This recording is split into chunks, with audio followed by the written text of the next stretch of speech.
La première étape de la fabrication d'une pâte consiste à préparer la levure.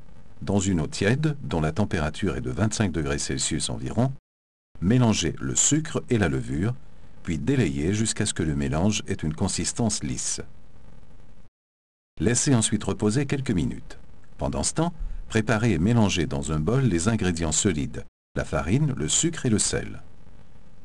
Lorsque la levure est prête, versez-la dans un puits que vous aurez creusé au centre des ingrédients secs.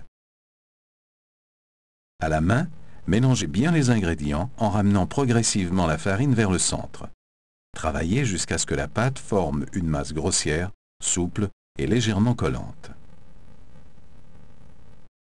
Vous en êtes maintenant à l'étape la plus importante de la fabrication du pain, le pétrissage. Sur une surface de travail propre, pétrissez la pâte d'un geste régulier de 5 à 8 minutes jusqu'à ce qu'elle ne colle plus. Lorsque la pâte a atteint la consistance désirée, déposez-la dans un bol préalablement huilé, puis couvrez d'un film alimentaire ou d'un linge humide. Laissez lever la pâte dans un endroit chaud jusqu'à ce qu'elle ait doublé de volume. Cette opération peut prendre entre 1 et 2 heures.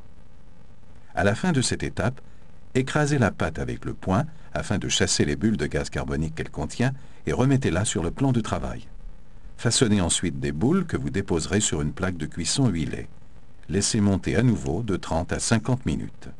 À la fin de cette dernière étape de fermentation, la pâte obtenue peut être cuite directement pour confectionner des pains. Elle peut aussi être abaissée puis aplatie pour faire une pizza.